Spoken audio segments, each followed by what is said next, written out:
Good evening and welcome to the second of four forums with candidates for office for November 3rd that are being brought to you by Community College and the Citizen, as well as shown on ARMA, the Auburn Regional Media Access, Spectrum, Verizon Fios, as well as the college's radio station 89.1.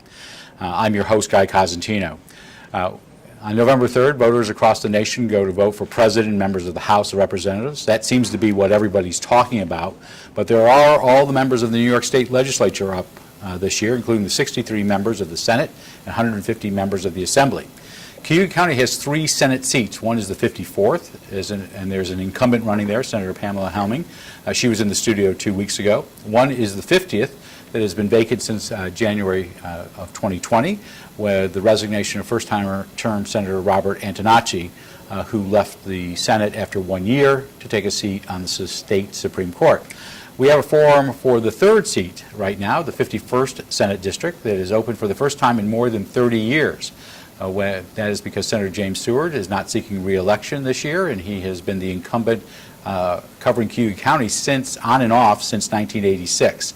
The 51st District is a large district. Now, we were talking to the gentleman who you'll hear from in a few minutes, and maybe the second largest district in the state. There are 9 counties that includes the parts of 9 counties, or all of 9 counties. It includes the towns of Locke, Moravia, Wasco, Niles, Sempronius, and Summerhill here in Cayuga County.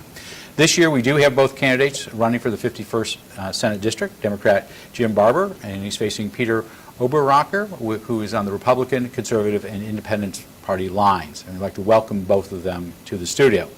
With the COVID-19 worldwide pandemic, we've had to change a couple of things with our forums that don't usually occur in the studio.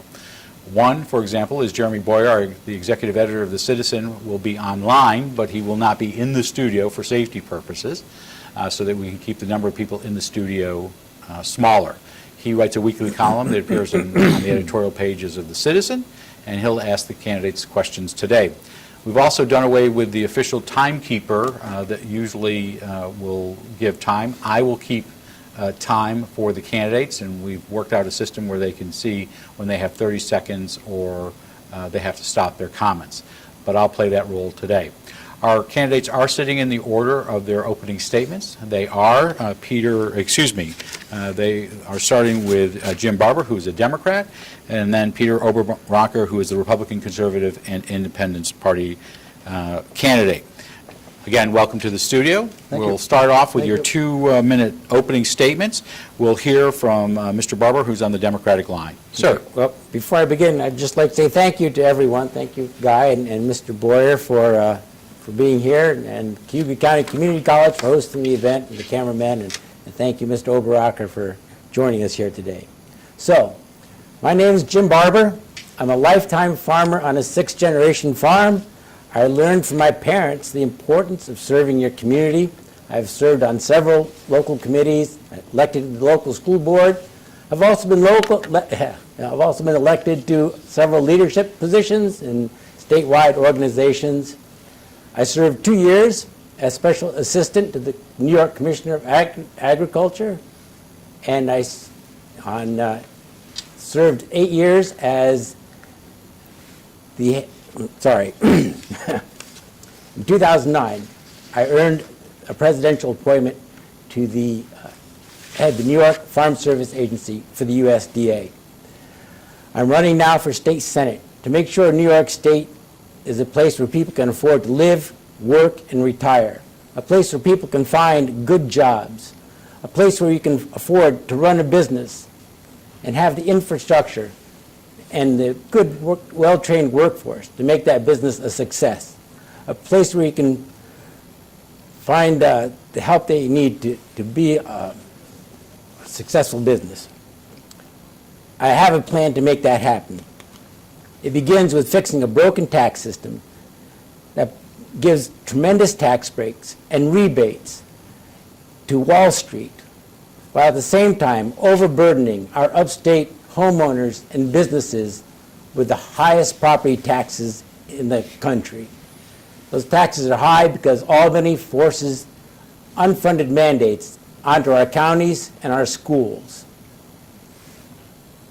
My plan creates a fair tax system, taking the burden off of our counties so that we can have the resources to invest in our local communities, and make it easier for people to live here and run businesses here, and free up those resources to invest in our first responders, law enforcement, and community services.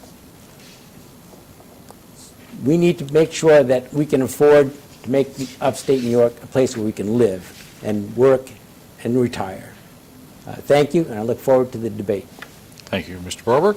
We'll now hear from Peter Oberacker, who is on the Republican, Conservative, and Independence Party lines. Welcome to the studio, sir. Thank you, Guy, and thank you, Jeremy, for taking the time out of your busy day to assist us in this. And thank you, Jim, for coming all the way up here to Cayuga and engaging in the debate. So I am a first-generation German sausage maker. My father came from Frankfurt, Germany, and was a sausage maker who moved upstate New York when we were about 6 years old. Worked in the family business until I went to a ag school, Delhi Ag and Tech. Graduated in the early 80s, and have since moved into my own company, which is FormTech Solutions, Inc. We do research and development and product development for food companies.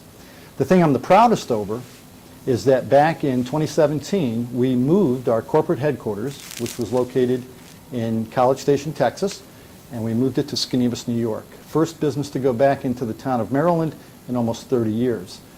I am a former board member for the town of Maryland, former town supervisor for the town of Maryland, and current Otsego County legislator overseeing 4 towns in Otsego County. I am a member of my local fire department, volunteer firefighter, EMS provider as well.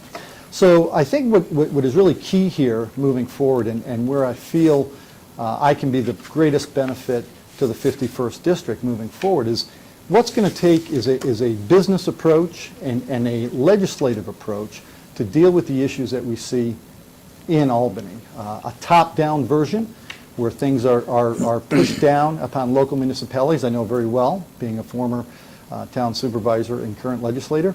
We need to adjust it from a bottom up. We need to listen to the stakeholders. And I believe if we do that, we will be able to lay the foundation to change what I see as a systemic problem in Albany. So thank you. Look forward to the debate. Thank you. Thank you, gentlemen. We're now going to have Jeremy Boyer ask you questions, as we said at the top of the forum. He can ask them of either of you or both of them. We'll switch back and forth. Mr. Boyer, welcome to the studio from a distance. Thank you very much, and thanks to both of you for coming over to do this with us today. I appreciate it, and I know the viewers and the residents in Cayuga County do as well. And my first question for both of you is, the fact that this is such a sprawling district, and you're both residents well to the east of Auburn and Cayuga County. So I imagine before you jumped into this campaign, your exposure to the people and the issues of this county has been limited, especially with the pandemic going on. So my question to both of you is, if you can just describe how have you tried to connect with the people in this county, and based on that, what do you view as the top Cayuga County specific issues that residents here would like to have addressed at the state level? Okay. We'll hear from Mr. Oberacker first. You'll have 2 minutes on this. Sure, thank you. So we have traveled extensively in the 51st. We have been absolutely engaged with the folks here in Cayuga County, working through our brethren, if you will, from our firefighter and EMS squads. It is a kind of a capillary, it's kind of a mainstream into the society, into the city, and into the issues that we see here in the 51st. One of the issues is first responders. I think it's huge. I have some personal experience with that, with something that happened to my son, and the mandates that are coming down from Albany are stifling our ability to react within our first responders' in the squads and their ability to actually make these calls. So that's one of the first things. The other thing is looking at one of the major employers, in the area, which is, of course, the corrections side, and with the bail reform issue that has come up, and the effects of bail reform on that potentially, I think, could be devastating. We are engaged, we are locked into that issue, and will be supporting the reform and repeal of the bail reform, which has just been a disaster as far as upstate New York goes.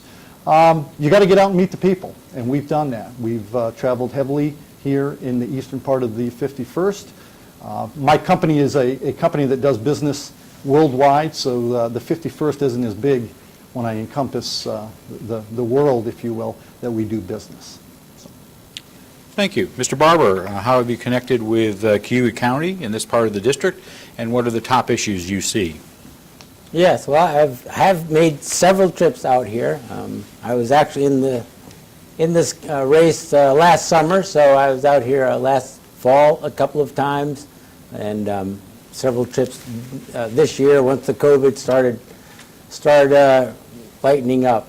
And the thing is, a lot of the issues facing upstate New York are the same, across all of upstate. Taxes, broadband service, cell service. Being near the Finger Lakes, I know water quality is a very important issue in this part of the in this county. And what I've learned, because I also have the New York City watershed in part of my district, that we have very effective ways to deal with water quality issues using, and farms can be a real partner in that process. New York City has the best water system, the best water in the world, in an unfiltered water system. And they've learned over the years that well-managed farmland is actually the best land use in a watershed. So we can implement a program where we can actually work with farmers, provide revenue for our farm community, because they are struggling just to survive, and we know agriculture is a huge component of the economy upstate. They can be partners as we move toward making sure we have clean water, dealing with climate change issues, healthy soils. It's called Payments Ecosystem Benefits, and Cornell is studying this program. We can implement it. It's a revenue stream for farmers doing the good environmental work that they're already doing. It's an incentive to do better, and it will be a source of income for farms that we can actually help our farms survive and thrive in the years ahead. Thank you. Mr. Boyer? All right. Well, I appreciate, we'll try to touch on a couple of the issues you both brought up a little later on in terms of cash bail changes as well as water quality here in Cayuga County. But I wanted to ask you both, before we get into some of the specific issues, about the shoes you're trying to fill. This is a district that's been represented by the same person, State Senator James Seward, for more than 3 decades. So people here know him real well. And based on that, I'd like you to compare yourself to Senator Seward. In what ways do you think you would be similar to him in terms of philosophy or approach to the job? And in what ways would you be different? What changes would you bring? Mr. Barber? Well, I am certainly going to work just as hard, if not harder, getting out to every part of this district. It's a huge district, but very important to hear from all the voters, every opinion, every side of the issues. That's how we address issues in the state, is making sure that you hear from everyone. Jim Seward was so effective at representing this district and bringing resources back to this district because for 30 years he was inside the majority party in the Senate conference. Those are the folks making the decisions about the laws that impact upstate New York. Dynamics have changed. Now, if we want to be represented in the Senate effectively, you need to have a seat at the table with the Senate majority, where the decisions are being made. So you can build those alliances that are going to be so important to make sure that everything that goes on and the decisions that are being made in impacting upstate New York are in fact, we are there to make sure that upstate priorities, upstate issues, upstate values are protected and looked after inside the Senate. Thank you. Mr. Oberacker. Rocker, the issue of how you compare and contrast to Jim Seward, who started here in 1986, 87. 1986, that's correct. Well, I guess one of the first things I would bring up is that I'm endorsed by Jim. I don't think Jim would just arbitrarily throw that endorsement around if he didn't believe that I would not only emulate but take forward the system and the absolutely great job that he has put forward here for 34 years in District 51. He called me. He was the one who reached out to me and asked me to consider running for his seat. So I think that speaks volumes, again, with a man who has spent this much time and absolutely representing the people of the 51st in an exemplary manner. One of the things I feel very proud of is I've reached out to his staff, and if I'm fortunate enough to be elected, they will stay on and help us continue that effort. So come January, we will be able to hit the ground running. The vast knowledge that they possess will just make us so much more efficient. And I believe I'm a center-of-the-road politician. I've shown that in my ability to legislate at the county level, reaching across the aisle to my Democratic colleagues and working on things. We have a 7-7 split board in Otsego County, so to get anything done, and as Chair of Public Works, some of the things that I've done to improve our conditions in the county, you have to reach across the aisle, and I've done so. I think that really speaks for itself. I believe that you will see a seamless transition, and then with my business background and prowess, I believe we can take the situations here in the 51st to a new level. Thank you. Mr. Boyer. Well, I know everyone admires Senator Seward's service and contributions to the district and to the state, but some will also point to 36 years for an elected official and say that's way too long, and we shouldn't have career politicians. So it always brings up the question, do you support term limits? And so I'm just going to put that to both of you. Do you support term limits for state legislators? Why or why not? And if by chance you do, what would those limits be in your mind? What would be the right limit to put on it? Mr. Oberacker. Well, some would say effectively every 2 years you do have a referendum on term limits when you go to the ballot box, and it's a 2-year term. So there is some movement afoot to say that with a term limit you set a time, you start to work, you have an end point in the mix, and the first 2 years in any office, speaking again from experience from being a county legislator, you're learning the ropes. You're learning the system, so to speak. I believe now into my third term, 6 years in, that you become an effective legislator. And I think if I were to set a limit on term limits, I think 3 terms, 3 2-year terms, would be in the neighborhood of what I would look at. But again, I go back to every 2 years, there's a referendum put out there for term limits. Thank you. Mr. Barber, the issue of term limits. Well, I think actually a more effective solution would be to get rid of the horrible gerrymandering that's going on in the state. And this district is a perfect example. It's a gerrymandering, it's a district drawn to keep the incumbent in office. It's drawn for the politician, not for the people. We need to end that. Let's have a system that actually creates fair, diverse districts so that you have to represent several points of view, not just worried about the one that's putting you in office every 2 years. So let's fix the way we draw our districts so it makes it more fair for the towns and the representatives, and stops this process of making sure that politicians get reelected every year. More importantly, I think more than term limits, because as term limits are going to take out good representatives as well as ones that have been there too long. That's what the elections are for. But that's why we need a system that actually creates a fair distribution of viewpoints within a district. And inside the Senate itself, let's put term limits on the chair leaderships of the different committees. That's where they're really garnering a lot of power. There's no reason in the world why the chair of the Senate Insurance Committee should be receiving huge contributions and campaign donations from the insurance companies. That has to end. We need to get rid of the corruption in Albany, and I think that will go a lot more way to having effective representation in Albany than term limits. That's what the voters, they can decide what they want to do. Let's fix the parts of this system that are broken, that keeps incumbents in office too long, and really fosters that corrupt money in politics, where the big money kind of is in the pockets of the politicians and gets them reelected every year. Thank you.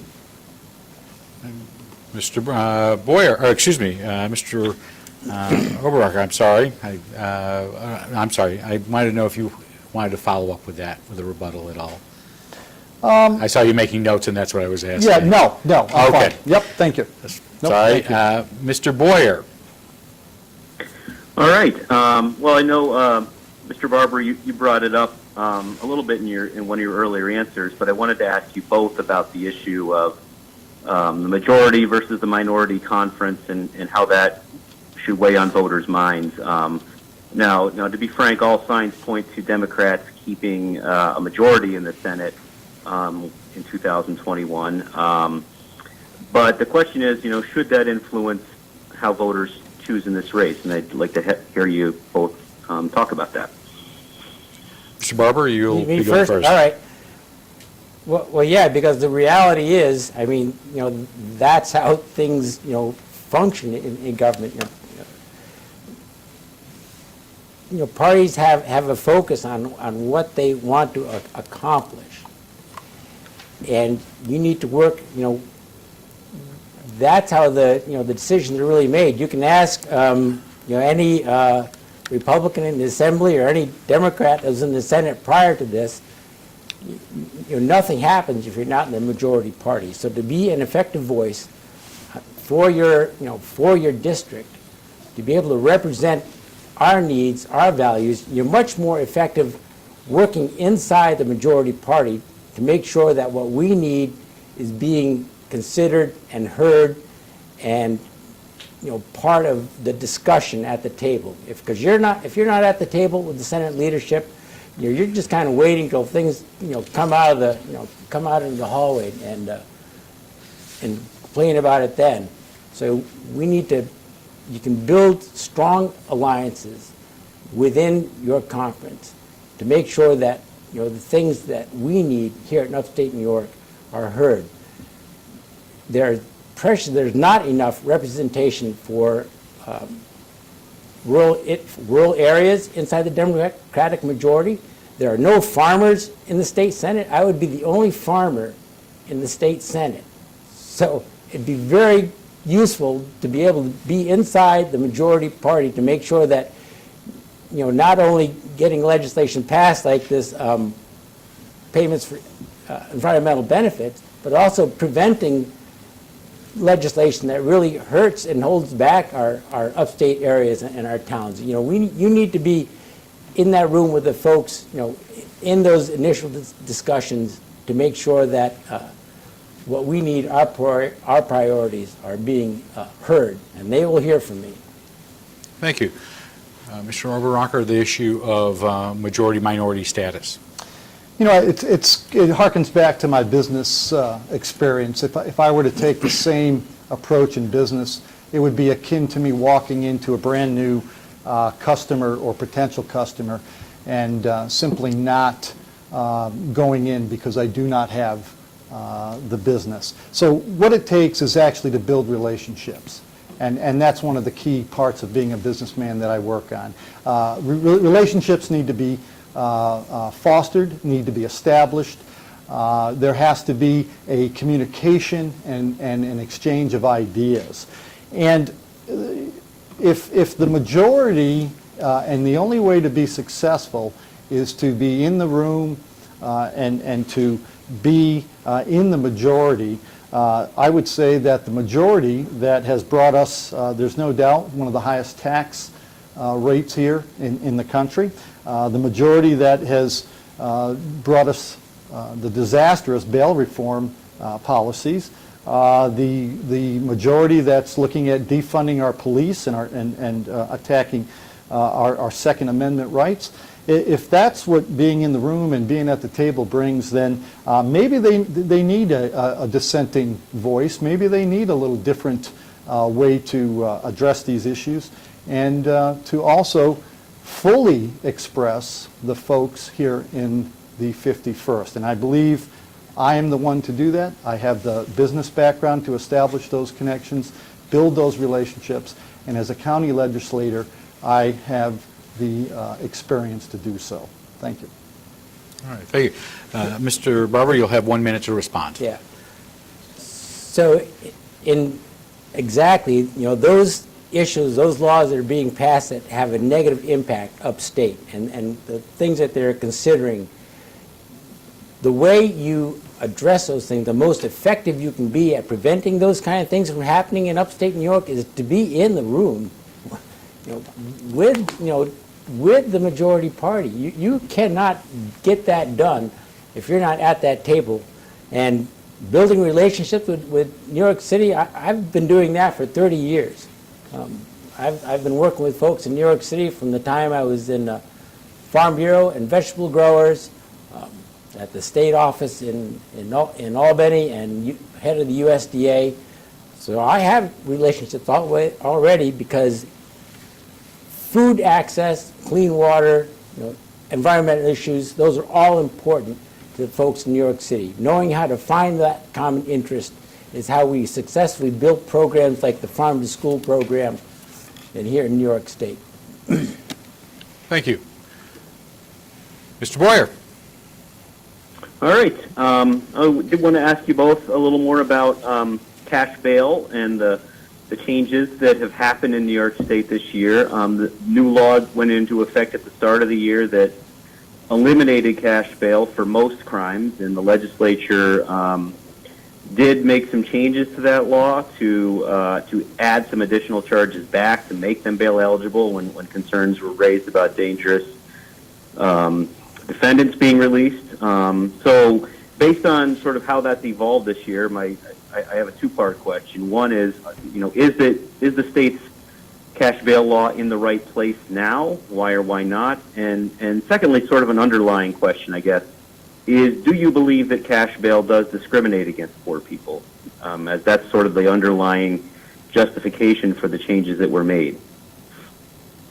Mr. Oberacker, you have 2 minutes on this subject. Thank you. Where does the cash bail system fall short? Number one, it takes the judging out from the judge's hands. My mother was a local judge for 25 plus years in our town. She would be able to know a lot of the background information, a lot of the background story, if you will, about some of the folks that would come before her. And I believe that, number one, the bail reform law as it is currently implemented and written really does take that authority out of our judges' hands. Number two, sitting on the Public Safety Committee for Otsego County, I have seen that a lot of times this is one of the first opportunities that those individuals that have either some sort of a drug addiction, opiate addiction, and we all know opiates right now are skyrocketing across our country and our counties. And it's one of the first opportunities that these folks actually get for some mental health evaluation and to get into a system that actually addresses those issues. And the way the jail and the cash bail is set up now, they're back right out, they're back in the same element. and it really is a detriment as well, you know, to the individual. So I've seen this firsthand. I believe that the initial intent may have been good, but again, it didn't go from a bottom up. It didn't listen to our sheriffs. It didn't listen to our judges. It didn't listen to those of us at the lower level. It simply pushed down another, not an unfunded mandate, but another mandate from Albany. Thank you. Mr. Barber, this issue of both cash bail, is it in the right place, and does it disproportionately impact minorities? So I think actually Mr. Oberacker and I are in pretty close agreement on this issue. It was legislation intended to address what I must believe was an unfair system. It's primarily an urban, downstate issue, I think, but it impacts the entire state. So it's flawed legislation. As he said, they didn't have the right people in the room, the folks with firsthand knowledge of everything that is going on to really craft legislation that would be effective. And it does negatively impact some of the people it's actually designed to try to help. So it needs to be looked at again, and let's make the adjustment so that we do have more discretion for judges. We can find ways to help the people that need help, and beyond just the folks with drug and mental health issues. I know that there are criminals. I was talking to the sheriff actually in Cayuga County, that they'll arrest someone multiple times for almost the same crime, and eventually they're building up to the point where now they're going to be in the felony category, and so they're going to be in a much worse position than if the system had been able to deal with them correctly in the first place. So it needs to be looked at again. All right, thank you. We're about halfway through, because time flies, for the 51st Senate District Forum. We want to tell our viewers who is in the studio and who's on the phone. We have both candidates for the 51st Senate District. That includes 9 counties. It also includes in Cayuga County the towns of Locke, Moravia, Wasco, Niles, Sempronius, and Summer Hill.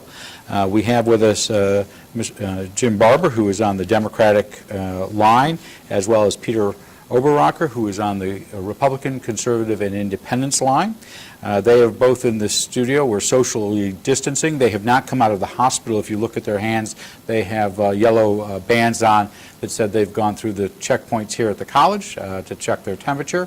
One person who is not in the studio but is playing a large role in today is Jeremy Boyer, the executive editor of The Citizen, who is asking the questions of each of the candidates. We'll turn back to Mr. Boyer for the last half of the forum. All right. Well, thank you. Let's move into some fiscal policy and start with the state's budget. There is a roughly about a $13 billion budget gap currently projected for New York, and certainly a lot of that has come from the decrease in revenue and the increase in expense from fighting the COVID-19 pandemic. But there was also quite a bit of imbalance before COVID hit. And so for both of you, my question is, how would you start in on addressing that $13 billion budget gap? Okay, we'll start with Mr. Barber. You're first. Right. You have 2 minutes. So I actually put out a plan, I think back in May, to address this very issue. It's ironic that it took the economic crisis caused by COVID to give us an opportunity to fix the truly unfair, broken tax system in this state and relieve the burden of property taxes off of our upstate homeowners, farms, and businesses. So our issue is, we have this huge deficit in the state, and they're going to try to figure out, how do we move out of that? Well, currently, in New York City, Wall Street, and big corporations, there's a tremendous amount of economic activity going on that is undertaxed or taxed at a lower rate or not taxed at all. So they are actually paying a lower percentage of their income in taxes than we do through our paychecks or our small businesses. The system is broken. It needs to be fixed. They're using loopholes and gimmicks to just, get away with paying far less than we are. And Wall Street, we know right now, is doing pretty darn well. It's the one sector of this country that's doing well, and they're not paying their share. So we tap into this revenue stream, and there are a number of, I have a 6-point tax plan on my website, which kind of lays out how this works. The biggest one, of course, is the stock transfer tax, basically the sales tax on buying and selling stocks. That tax actually is on the books. It's been there since 1905. Since 1981, we've been collecting it and rebating it back. We've been getting back to the folks who don't really need it. If we just stop giving that back, that is about $13 billion right there.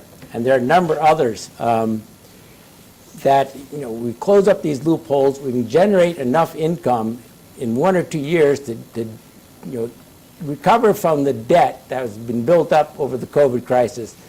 That revenue stream, we then use all of it. It can pay for all their mandates, take that burden off the counties, because right now, Medicaid is about 80% of the county taxes, and we need to take that burden off us.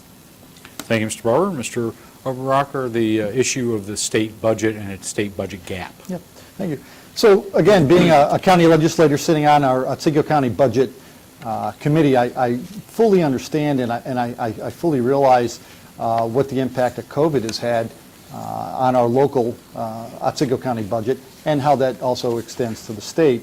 The thing that is interesting with looking at trying to cut taxes is really the area to focus in on is on the spending side of the equation.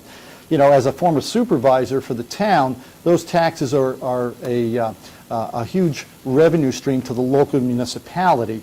And if you were to more or less disrupt that initially, it actually has a far-reaching effect into the local municipality, helping to fund, primarily when I was supervisor, about 78% of our budget was in the highway department.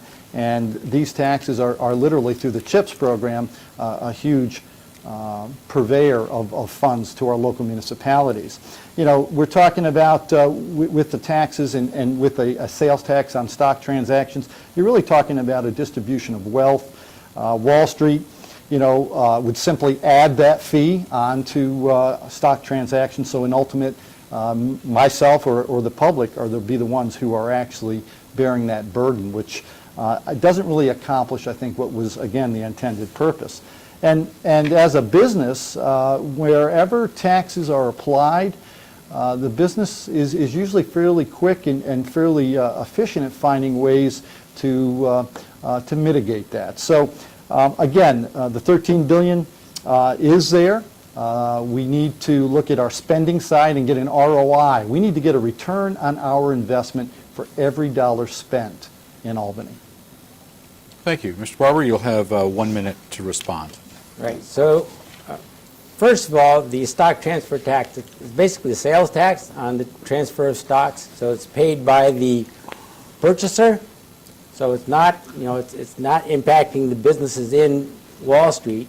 Most folks trading stocks don't even live in New York or even the country. So it's actually revenue coming into the state from outside. The percentage we're proposing is 0.25%. London is double that, 0.5%. They're like the second largest market in the country, in the world. So it's not going to impact Wall Street one bit. But it does certainly help us here, and especially upstate. You relieve the burden of unfunded mandates off our county taxes. That's tremendous. That's 80% reduction in county expenses just in Medicaid alone. We can use that revenue to fund our first responders, to fund community services. We not only does it lower property taxes, it provides a way for the counties to have better services. Thank you. Mr. Boyer. All right. Well, in terms of looking at potential spending cuts, one area that has been mentioned and certainly by the governor's budget director is a potential 20% cut in state aid to school districts, and school districts are responding, saying that would be devastating to them. So my question for both of you is: do you believe school aid cuts maybe if it's not 20%, school aid cuts of any kind should be on or off the table.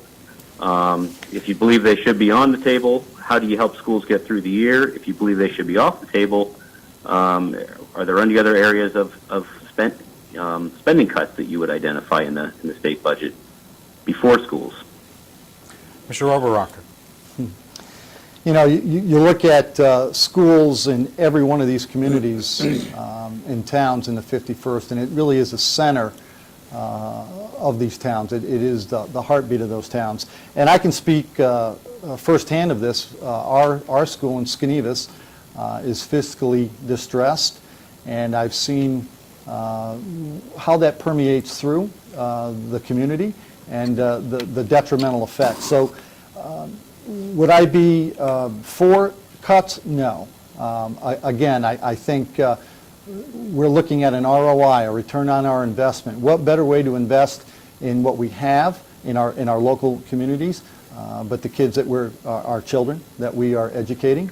So I would not look at those cuts. Now, that being said, there are going to be some tough times ahead fiscally. We have to tighten our belts, each and every one of us. In my own home, if I were up against these same type of situations, and I knew that there were going to be less revenue coming in, I would have to look to certain cuts. What those cuts are should actually be deemed by I believe by the school boards and by the schools themselves. They know better. They, I believe, are being run efficiently to the point where they know what would be a less detrimental cut to that system.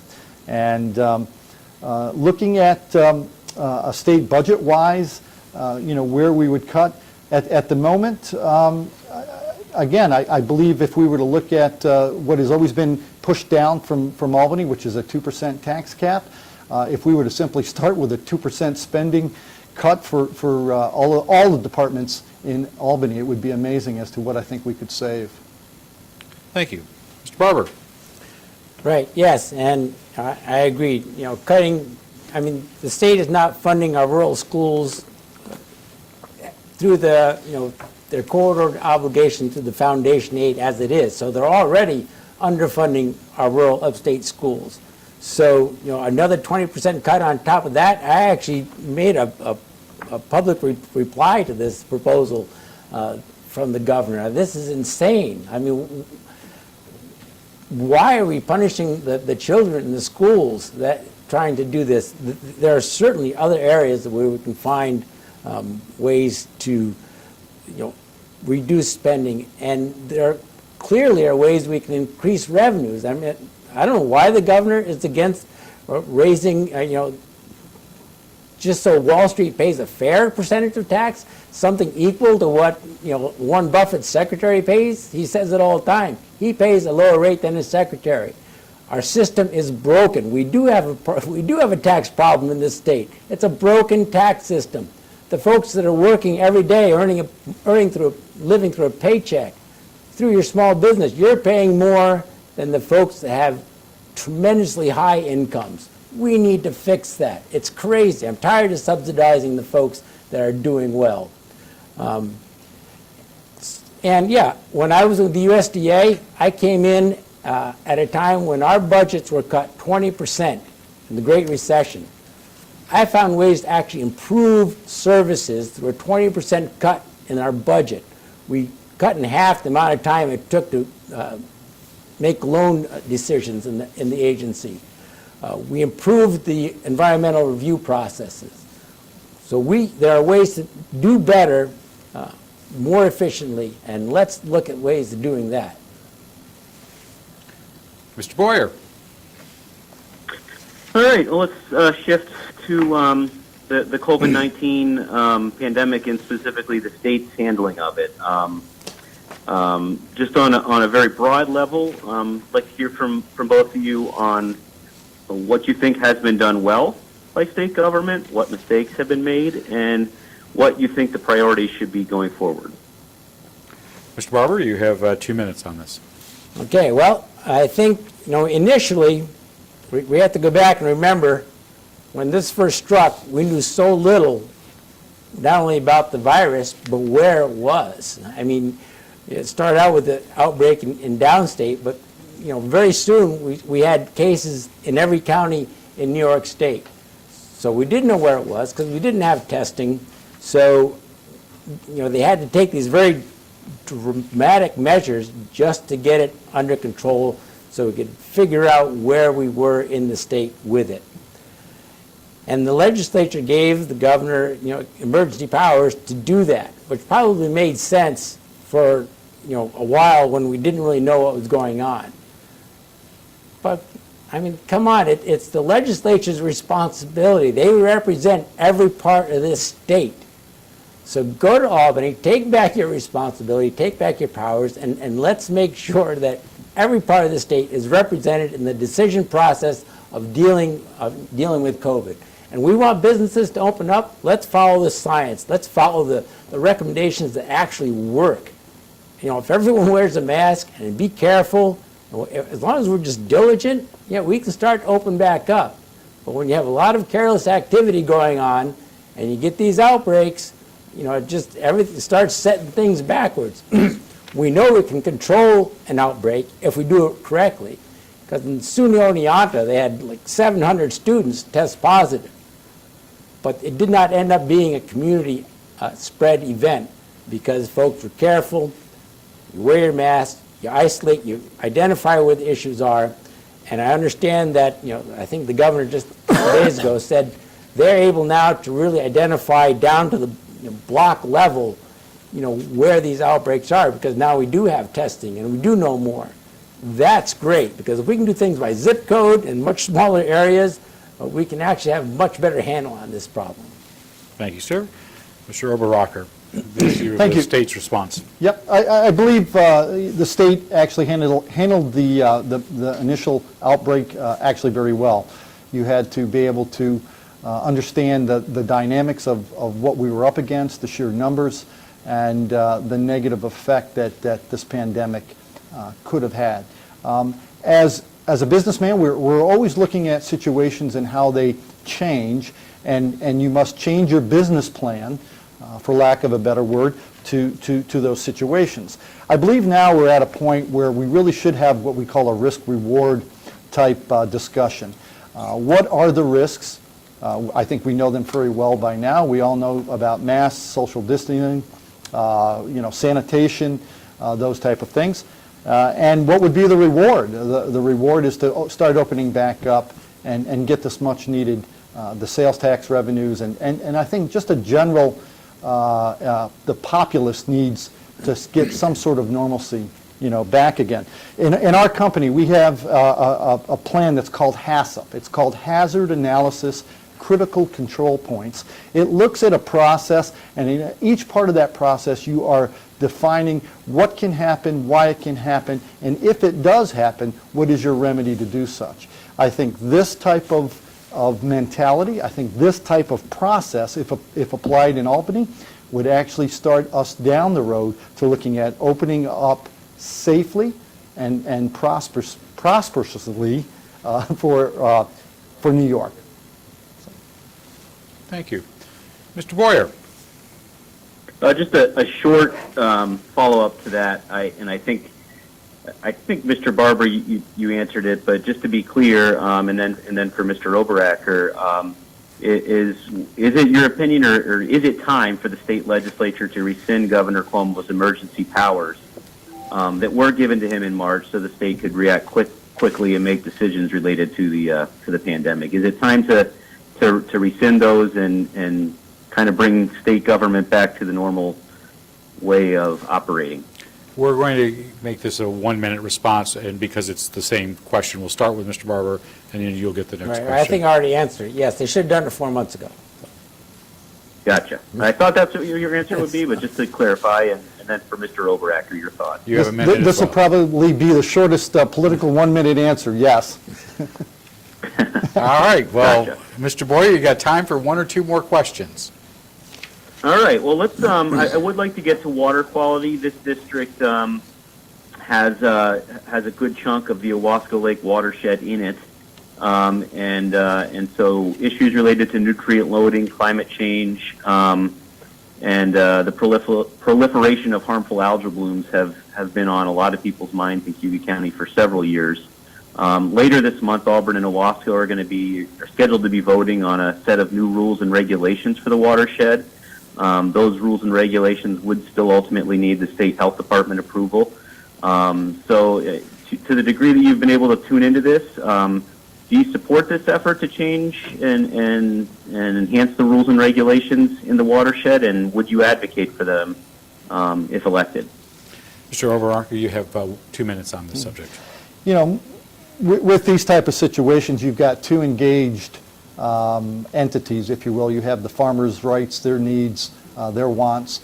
We have the water quality, those that are around the lake, those that draw the drinking water, and look at the economic driver that the lake provides to this area. So you have two entities that can somewhat, I think, get to loggerheads about the situation. First and foremost, communication. We need communication. We need a facilitator to help facilitate that information back and forth to address both those needs as well as we can to the satisfaction of those two entities. Yeah, I would be in favor to look at what those actual requirements would be and how they do affect both of the entities. I think it would take again a more of a facilitator role in this process, and to see where the common ground is first. That's where you start. That's where you start with any type of a negotiation, if you will, and then proceed down the road. The best interest is of all. If we keep that in mind, I think we could be successful. Thank you. Mr. Barber, on this issue of regulations that Cuyahoga County is looking to promulgate. Yes, so as I said earlier, farms can be a real partner in this process, and it needs to be a partnership. You can't just impose additional costs on an industry that's already struggling so much to survive. In New York City watershed, they know that well-managed farmland is the best land use within a watershed. They have the largest water system in the world, unfiltered, because of the work that they're doing there to make that watershed effective.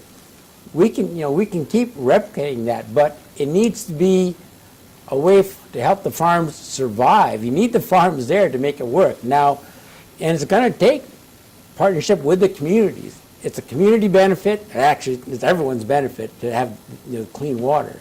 So what do we do to help the farms get there, to do their part? And this is, to be clear, this is not all an agricultural issue. The municipalities and homeowners are also part of this issue. So it's a partnership. We can make sure, like I say, we need to compensate the farms for doing good work. There's certain practices, zone tilling, cover crops. If you're going to have a farm put in buffer strips, if they have a dairy farm, they need all that acreage just to feed their animals. So you start taking significant acreage away from a farm, you need to find some way to make sure that farm can survive. So it is a partnership. We need to work together because we all have the same goal. We need a clean environment, clean water. We need an economy that's robust. Farms are a huge part of the economy in upstate New York. So how do we make this all work together? There's a way to do it. Let's all just sit down at a table. We find those common interests. I have a proven record of finding common interests. I've been doing this all my life. So let's sit down and make sure we can get it done. Thank you. Mr. Boyer, you have a 1-minute question. Time to give our candidates 1 minute each before they go to the closing statement. So if you'll give us a short question, that would be great. And Mr. Barber will go first. Short Question. Okay, I think, I'm not sure how short it'll be, but give it my best shot. Let's talk about economic development under Governor Cuomo. The regional council model has been in place since he's been in office, where we have regions coming together to prioritize projects for state funding, and then regions kind of compete against each other for some of those dollars. So So my question to you is, how has the program worked in your mind, and what changes, if any, would you like to see? So you have 1 minute on the regional economic Me development. first? Yes, you're going first, and then we'll So finish up. I think just the whole concept of the government deciding which businesses, get financial aid or tax breaks based on who has the best grant writer is a crazy system.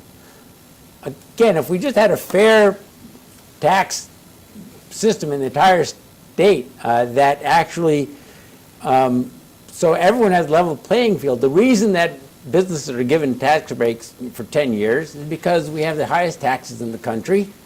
We have identified the problem. Let's solve the problem. Let's let every business have a shot at being successful, not just the ones that are chosen because they have a good grant writer or whatever it is to get, to be given the largesse of the state.